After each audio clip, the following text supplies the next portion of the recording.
क्या लग रहा है आपको इस बार किस मुद्दे पे सरकार चुनने जा रहे हैं आप लोग? इस बार सरकार विकास के मुद्दे पे आई थी पहले भी और इस बार भी विकास के मुद्दे पे आएगी। अब मैं खास करके आपके चैनल के माध्यम से एक बात बता देना चाहता हूँ कि जो खास करके अपने कुछ ऐसे समुदाय को जो सारा फायदा लेने के बावजूद भी हाँ को हाँ कहने को तैयार नहीं है और पानी में लाठी मार के पानी को दो तरफ करना चाहते हैं, वो सोच ले कि आज 125 यूनिट बिजली फ्री है तो आज सिर्फ बहुसंख्यक के लिए नहीं है, अल्पसंख्यक के लिए भी है। आज गली गली अगर सड़क है, आज NH है, आज कॉरिडोर है तो सभी समाज के लिए है। जो भी विकास का काम है उसमें कोई भेदभाव नहीं है, चाहे गैस का सिलेंडर मुफ्त सेवा हो, राशन मुफ्त सेवा हो, जो भी चीज मुफ्त का सामान है। हमको बता दे कि कोई भी आदमी डीलर के यहाँ जाता हो, आप बता हो कि आप अल्पसंख्यक समाज से आते हैं, आपको 3 किलो ही अनाज मिलेगा, बहुसंख्यक के लिए 4 किलो अनाज है, क्योंकि इन लोगों ने NDA सरकार को वोट दिया है। आप लोग कहीं और वोट करते हैं। इतना होने के बावजूद भी सरकार हमारी अल्पसंख्यक के साथ कोई भेदभाव नहीं करी। जो बहुसंख्यक को परियोजना देती है वही अल्पसंख्यक को योजना देती है। तो इसलिए अल्पसंख्यक समाज को एकजुट होकर के आना चाहिए और हक के बात में नहीं आना चाहिए। आज मैं बता दूं, जिस गाड़ी से प्रचार वोट चोर गद्दी चोर का कर रहे हैं, जिनके पोता लालू जी नेहरू जी को सबसे पहले वोट चोर का नारा लगाए थे, आज उनकी बात को याद करें, वोट चोर पहले कौन था और नारा लगाने वाले कौन थे। आज लालू जी के पुत्र के साथ उनके पोता घूम रहे हैं वोट चोर गद्दी चोर करने के लिए, कहीं वोट चोर नहीं। इतना भीड़ है, मैं इतने भीड़ में कहता हूं कि मेरे पास मोबाइल है, EPIC नंबर लेके आइए, मैं चेक करता हूं, अगर उसका नाम कट गया होगा तो मैं राजनीति छोड़ दूंगा। किसी का नाम नहीं कटा है, ये सब नेतागिरी है। जब ये तो अच्छा, इसको लेकर के तो पूरा बिहार घूमे ही। अभी आप देखेंगे कि नेपाल की स्थिति क्या है, उसको लेकर के बिहार में कुछ लोग धमकी दे रहे हैं। उनका कहना है कि वो दिन दूर नहीं है कि नेपाल, श्रीलंका और बांग्लादेश जैसा स्थिति भारत में भी हो जाएगा और चोर को यहाँ से भी गद्दी छोड़ के भागना पड़ेगा। देखिए, जो इस देश में रहते हैं, जो इस देश में रहते हैं, अब वो आग लगाने की कोशिश कर रहे हैं कि नेपाल जैसे हालात हो जाएगी, तो वो छिपे रुस्तम है, कहीं न कहीं अंदर से आग लगा रहे हैं कि हमारे देश में भी उपद्रव फैले। तो ये मान लीजिए कि आप जो आपकी दूर की सोच है, वो सोच यहाँ की जनता नहीं होने देगी, आपको सबक सिखा देगी। आप विद्रोह फैलाना चाह रहे हैं हमारे देश में, नेपाल का मिसाल देख करके। हमारा देश नेपाल को छोटा भाई हमेशा समझा है, प्यारा भाई समझा है, उसको प्यार किया है, अब वैसे ही प्यार इस मुसीबत में भी करते आ रहा है और करता रहेगा। आप इस देश में आग नहीं लगाइए एक आकर के नेपाल जैसी हालत होगी, आपकी नेपाल जैसी हालत होगी। आपको जो सरकार आज घर दिए हुआ है वो भी घर आपकी छिना जाएगी और जनता आपको घर से, हवेली से, पटना से निकाल लेगा।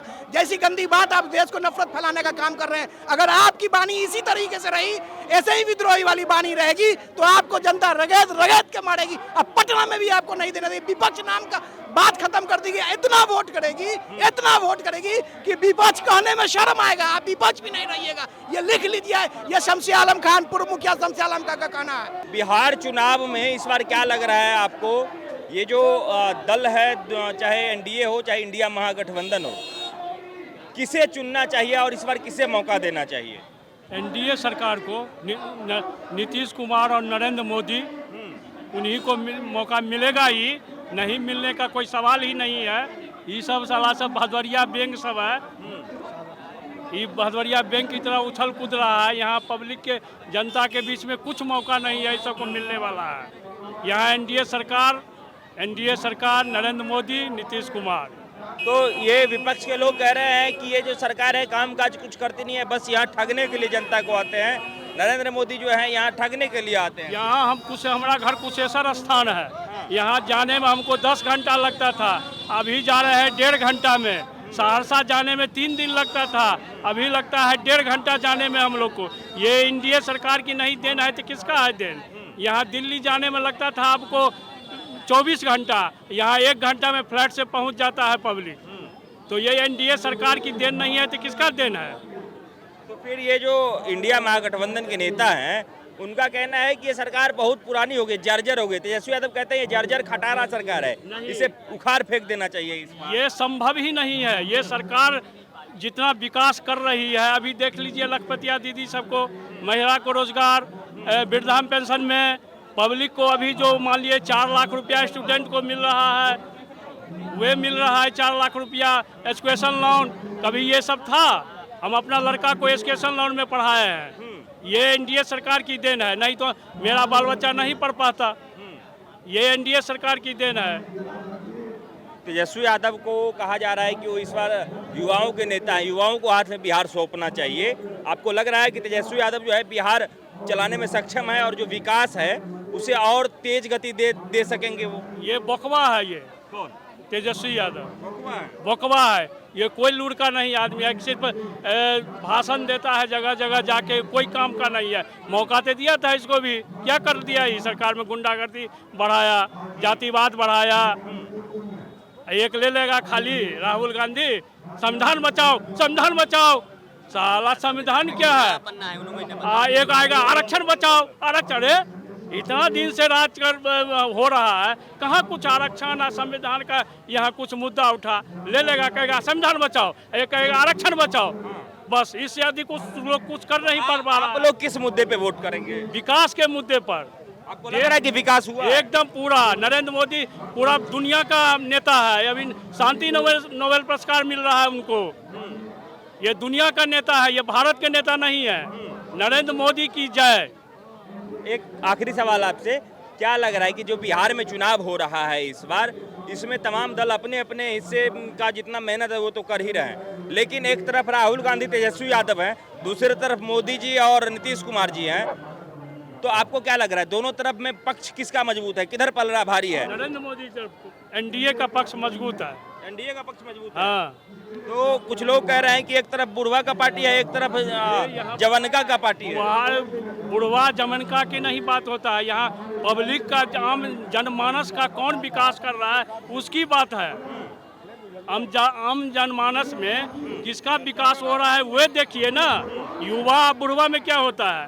ये युवा क्या कर लेगा? वही लेके संविधान बचाओ संविधान बचाओ, एगो आरक्षण बचाओ, इसका छोड़ के कोई तो अच्छा मुद्दा है ना संविधान बचाओ। क्या इतना दिन से देश 15 साल संविधान कोई खतरा में है? आरक्षण कोई खतरा में है?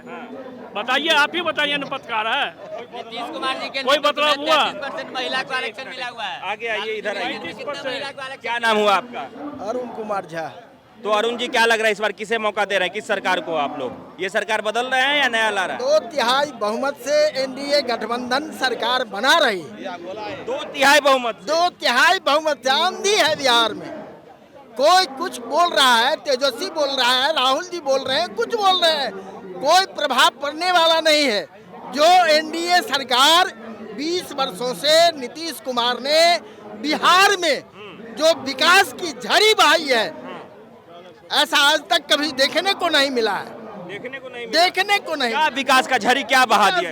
सड़क देख लीजिए, नाला देख लीजिए, घर घर शौचालय देख लीजिए, बिजली देख लीजिए, अनाज देख लीजिए, पढ़ने के लिए स्टाइपेंड देती, शिक्षा लोन देख लीजिए। क्या नहीं है, क्या नहीं किया है एनडीए सरकार? क्या नहीं की है बताइए आप? एनडीए सरकार सब कुछ कर रही है। सब कुछ कर रही है। तो फिर तेजस्वी यादव कह रही है जर्जर सरकार ऐसे उखाड़ कुछ नहीं कहने के लिए कोई कुछ बोल सकता है। जो ये स्वतंत्रता है, देश में आजादी है, आप कुछ बोल सकते हैं, कुछ कह सकते हैं, लेकिन पब्लिक ने, आम जनता ने मन बना चुका है जो हमें किसको वोट करना है, मुझे किसको वोट देना है। 2/3 बहुमत से नीतीश कुमार के नेतृत्व में पुनः सरकार बनने जा रही है। तो कुछ लोग ये धमकी दे रहे हैं कि नेपाल में आप देख रहे हैं क्या हो रहा है, और नेपाल से बिहार सटा हुआ है। ये बिहार, ये भारत है, नेपाल नहीं है। और नरेंद्र मोदी के नेतृत्व में पूरे भारत में सरकार चल रही है। अब पूरे विश्व गुरु बनने जा रहा है भारत, यह संदेश है। ये जो नेपाल वाला धमकी दे रहे हैं उनको क्या कहेंगे? बोल रहे हैं कि नेपाल जैसा स्थिति यहाँ पे वो कुछ नहीं है, गलत कोई झूठे पूछे कोई बात कर रहा है, उससे कोई प्रभाव नहीं पड़ना है, कोई प्रभाव नहीं आने वाला है। इधर आ जाइए, इधर आइए। क्या नाम हुआ आपका? मेरा नाम हुआ शशिभूषण चौधरी। तो शशिभूषण जी, बिहार में चुनाव है और उससे पहले यहाँ के कुछ लोग ये कह रहे हैं कि नेपाल में जो स्थिति है वो दिन दूर नहीं कि भारत में भी हो जाएगा, बिहार में भी हो जाएगा। बताइए, बिहार विधानसभा के नेता प्रतिपक्ष हैं तेजस्वी यादव जी, वो अपने ट्विटर से ट्वीट किए हैं। ये तो बड़ा दुर्भाग्य की बात है। ये उनको बता देना चाहता हूँ, तेजस्वी यादव जी को खुलेआम में बता देना चाहता हूँ, क्योंकि आज वो जो सोच रहे हैं, जो कर रहे हैं, मोदी जी वो 22 साल पहले सोच लिए हैं। तो ये बिहार में अखंडित नहीं होने वाला है। ये नेपाल देख रहे हैं ना, 3 दिन में 3 देश के प्रधानमंत्री या राष्ट्रपति इस्तीफा दिए हैं। ये भारत में ऐसा नहीं होने वाला है। भारत का जनता ही बहुत कुछ अपने पर निर्भर है और आत्मनिर्भर भारत बन चुका है। अब ऐसा तो हो ही नहीं सकता है। कह रहे हैं कि जब भारत के युवा जगेंगे तो यहाँ से भी खदेड़ देंगे ऐसे नेताओं को। भारत के युवा भी मूर्ख हैं, घर में घुसे हुए हैं, नाला में सोए हुए हैं ना। भारत के युवा अभी देश की विश्व में परचम लहरा दिए हैं। शुभम शुक्ला जी देख लीजिए कहाँ से होके आए हैं। वो भारत के युवा नहीं है, वो इंग्लैंड के युवा हैं। नहीं, इकोनॉमी फेल होके फिलॉसफी जी ज्यादा बूझ रहे हैं। नहीं, फिलॉसफी यादव जी ज्यादा बूझ रहे हैं ना, और बाकी सब मूर्ख हैं। नौमी फेल फिलॉसफी जी। कहा जा रहा है कि ये चोर की सरकार है, चोर अपने आप ही गद्दी सत्ता छोड़ दे, नहीं तो वो दिन दूर नहीं जैसे श्रीलंका में हुआ, नेपाल में हुआ, बांग्लादेश में हुआ, वही स्थिति भारत में भी हो जाएगा। चोर तो उनके बाबूजी थे, चोर तो वो परिवार हैं, वो सब परिवार चोर हैं। चोर भाजपा और एनडीए चोर नहीं है। आज तक आरोप देखे हैं नीतीश कुमार जी के ऊपर या मोदी जी के ऊपर एक भी परिवारवाद के, लेकिन ये सब परिवार चोर हैं। नहीं चोर रहते तो अपनी बहन को राज्यसभा नहीं भेजते, नहीं चोर रहते तो अपनी बहन को लोकसभा नहीं लड़ाते, नहीं चोर रहते तो अपनी मम्मी को विधान परिषद का नेता प्रतिपक्ष नहीं बनाते और खुद अपने विधान परिषद का नेता प्रतिपक्ष नहीं बनते। चोर तो उनका परिवार है। वो लोग एक नारा दे रहे हैं, वोट चोर गद्दी छोर। हाँ, क्योंकि उन लोग को पता नहीं है जो देश में इतना काम हो रहा है, वोट चोर कहाँ से हो रहा है। जब उनके समय में ईवीएम में चोरी होता तो वो समझ रहे हैं वोट चोर कहाँ से हो रहा है। क्या आपका क्या नाम हुआ? मेरा नाम लक्ष्मण पासवान हुआ, हम जिला उपाध्यक्ष हैं। क्या किसका सरकार आपको लग रहा है कि इस बार बनना चाहिए? सरकार जो है एनडीए की वो काम कर रही है? एनडीए गठबंधन की सरकार बननी चाहिए। हम लोग एनडीए गठबंधन एक है और एक बन के ही चुनाव लड़ेंगे। हम लोग 10 का 10 सीट मैं बरकरार करूंगा। हमारा जनता का आह्वान है और हमारा जनता हमेशा अपील करता रहा कि मेरा यह देश एक जो मेरा नौ छटता था वह नहीं छटेगा। इस बार 10 का 10 विधानसभा हम लोग जीतेंगे फुल बहुमत से।